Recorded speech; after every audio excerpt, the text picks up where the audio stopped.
Hello viewers, this is Dr. K. Sarojini Chakravarti, working as Assistant Professor in the Department of Botany, Government Degree College, Khairtabad, Hyderabad. In the last class, we have seen three different culture techniques of reproductive organ culture. The first one is anther culture, second one is pollen culture, third one is ovary culture. In today's class, we are going to see in detail about ovule culture.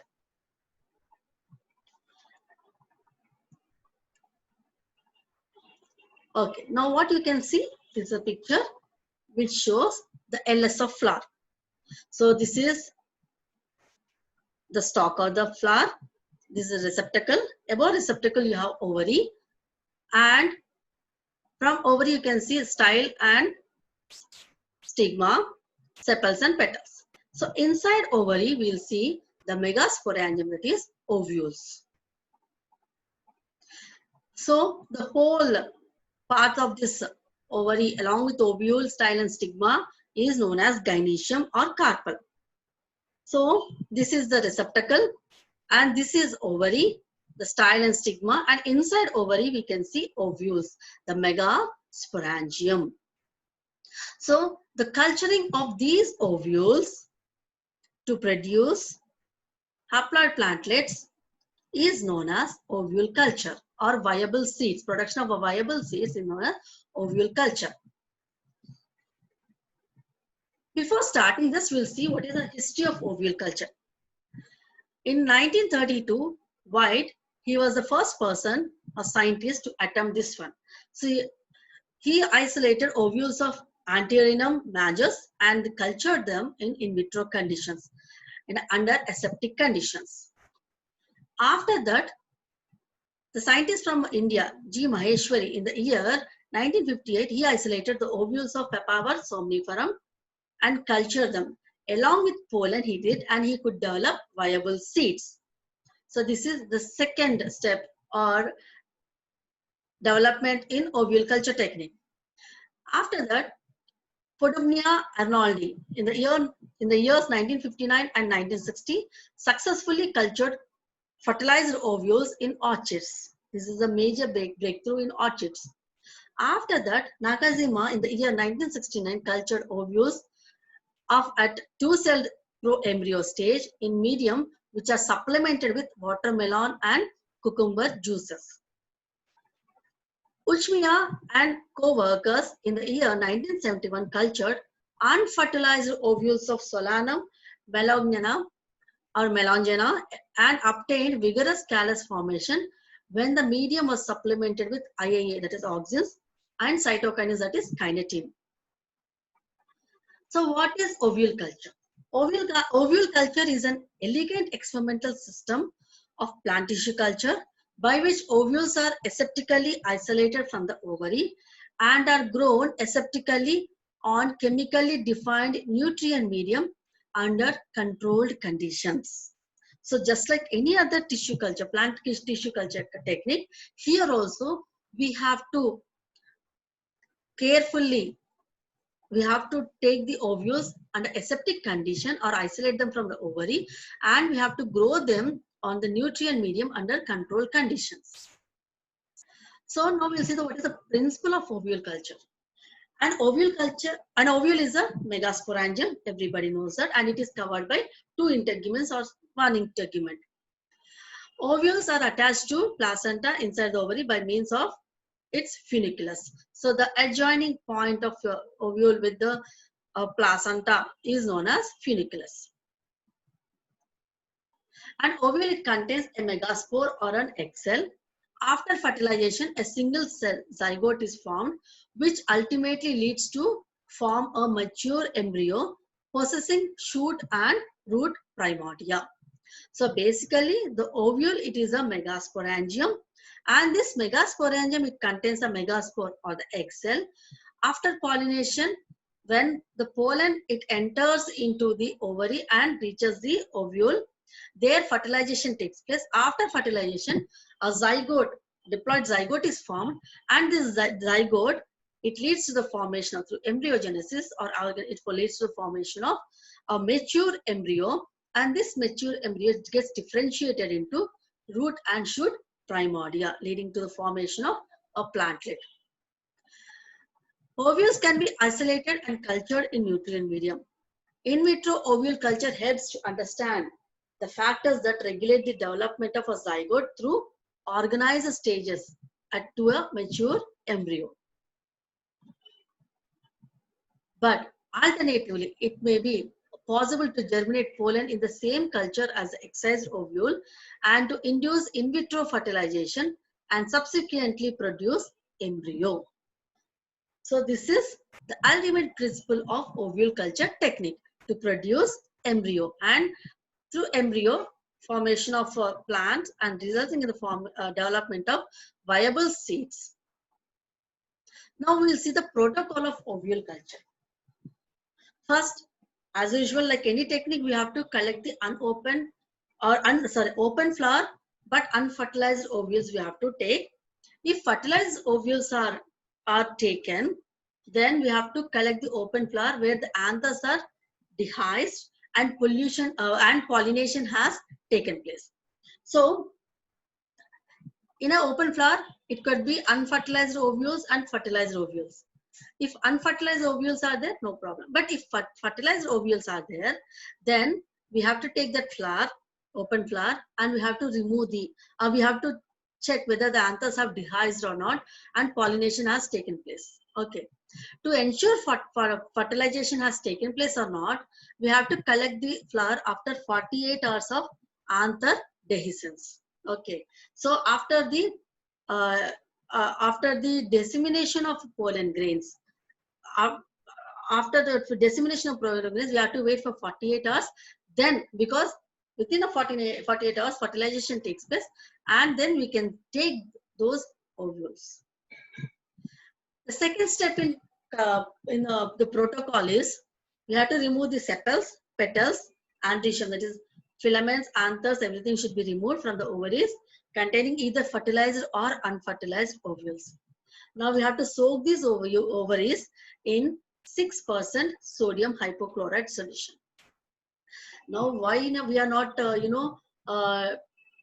we are not washing them with the T-pol? Because already they are inside the ovary. There will be no contamination problem. So that's why directly there will be no dirt or anything. That's why not washing with them with the T-pol. And we have to soak them in 6% sodium hypochlorite so that to eliminate any kind of contamination through microorganisms. Then rinse these ovaries properly with sterile distilled water for 3 to 4 times to remove the traces of sodium hypochlorite. After that, using sterile scalpels or forceps, anything, ovules are gently prodded with the help of a spoon-shaped spatula by breaking the funicle at its junction with placental tissue. Then the spatula with ovules is gently lowered into the sterile solid or liquid medium as the culture vial is slanted about 45 degrees. That is the angle we have to make the, petri dish or a conical flask has to be placed, or the test tubes. We have to, the spatula which along with the ovules has to be slowly lowered into this solid or liquid medium. So during the transfer, what happens? Damaged or undersized ovules will be there.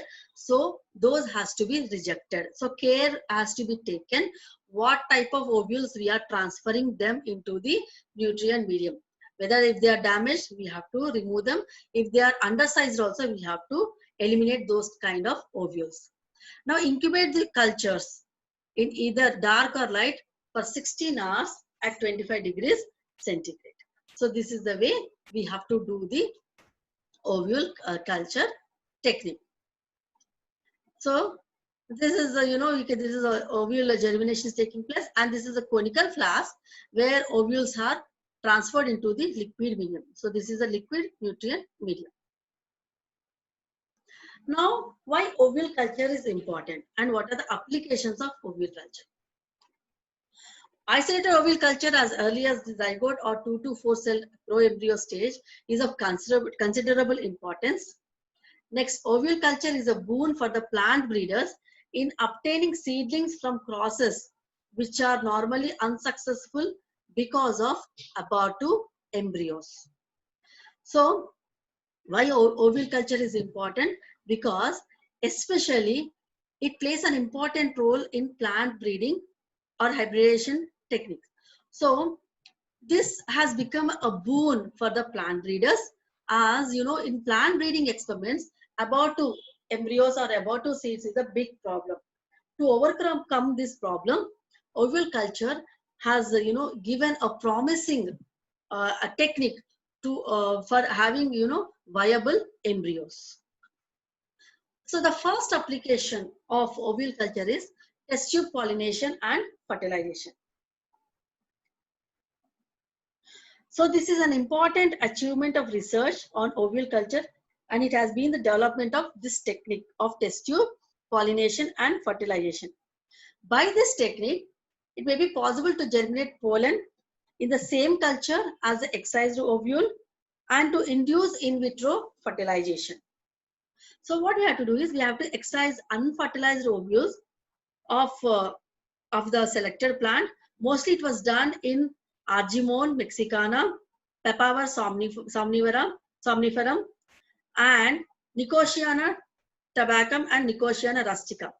So in these species, they have been cultured along with their respective pollen grains. So as the scientist Maheshwari, he did.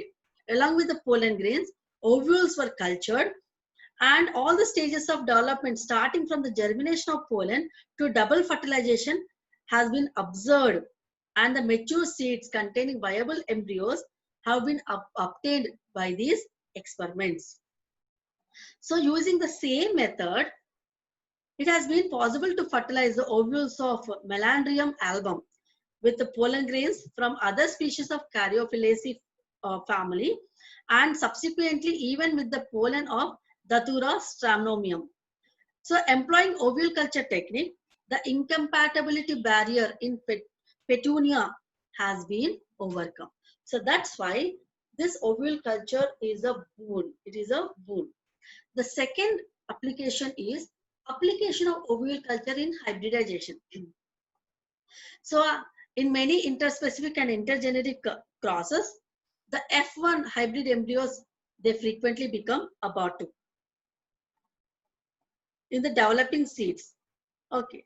Or sometimes they are not capable to develop as a embryos. Okay. So ovule culture has been successfully employed to obtain hybrid seedlings. And it has been observed that in several interspecific crosses, the hybrid embryo of Abelmoschus, it fails to develop beyond the heart or torpedo shaped embryo. So we know the stages of embryo, and one of the stages heart or torpedo shaped.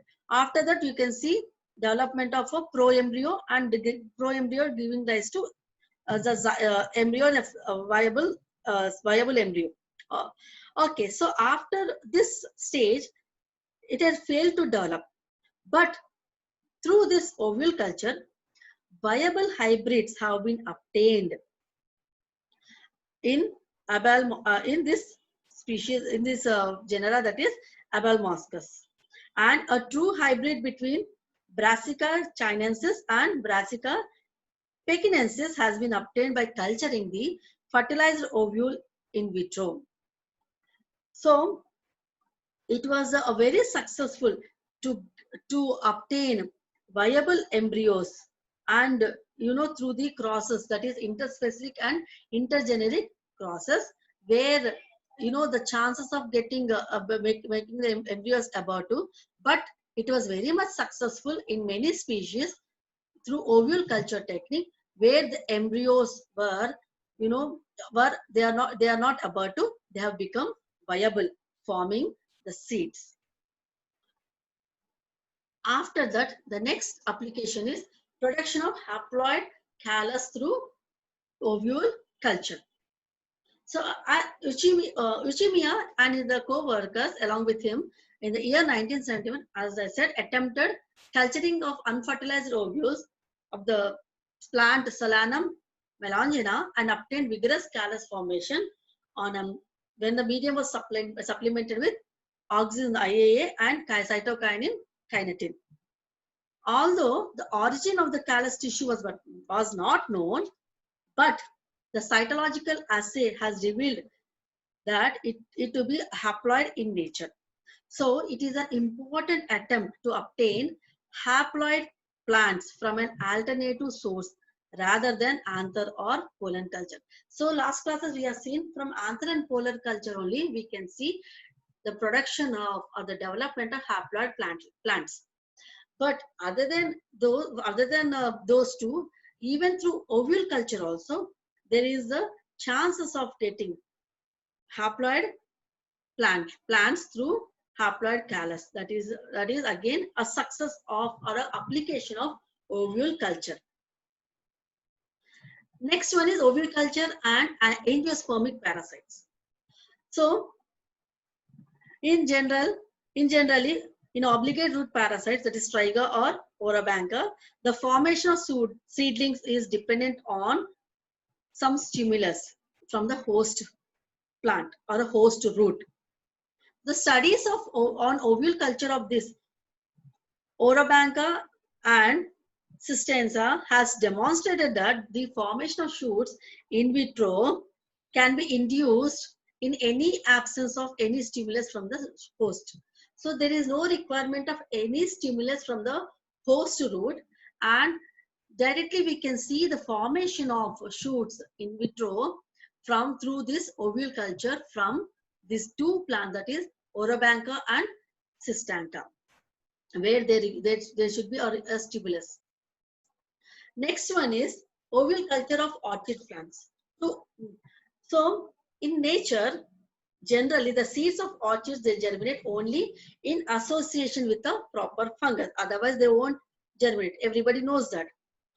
So because of this, numerous seeds are lost due to unavailability of proper fungus. So to overcome these problems, the seed germination and maturation problem, several attempts have been made to culture the fertilized ovule of orchids in vitro. For this one, the scientists Podubnia and Arnold in the year 1959 and 1960 successfully grew the fertilized ovule of Calanthe. Means these are the different orchid species, that is Calanthe, Cypripedium, Dendrobium, and Phalaenopsis. So in these orchids, they could successfully grow the fertilized ovules without any association with a fungus. So with having not associated with any fungus, so these ovules could germinate. So that is another important application of ovule culture and success in ovule culture technique. Next one is induction of polyembryo by ovule culture. In horticultural practices, the artificial induction of polyembryo, it holds a great potential.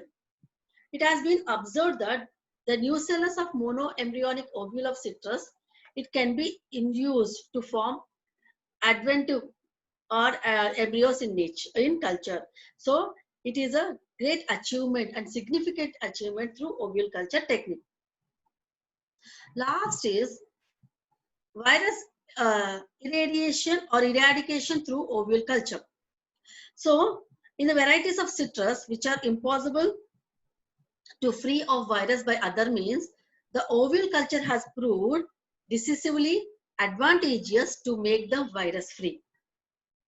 So when compared to other culture techniques of reproductive organ, along with those like anther, pollen, and ovary, even ovule culture has an importance and has applications. So one is virus eradication, next is induction of a polyembryo, and the major one is seed germination, to overcome the problem of seed germination in orchid plants. Next, another one is formation of shoots without any stimuli from the host root in the obligate parasites of Orobanca and Cistenca. Next is production of haploid callus, which is only possible through anther and pollen culture. Even it is possible through ovule culture, and it was successfully attempted by Uchimaia in the year 1971, when in the plant Solanum melongena. After that, again in hybridization, again it is a major success in hybridization, and it is a boon for plant breeders. Having a, instead of having abortive embryos, there we can see, viable embryos, though in many interspecific and intergeneric crosses. And test tube pollination and fertilization, again it is a major success. So ovule culture is a major success, and it is a significant application through which we can have these 7 applications, and it is a major success also, along with anther, pollen and ovary culture. Hope this class is, hope this class has made you understand ovule culture, and it has given the insights of ovule culture, its principle, its history, and its protocol, how to go step by step, and its importance and applications. And in the next class, we'll continue with the another culture technique in plant tissue culture.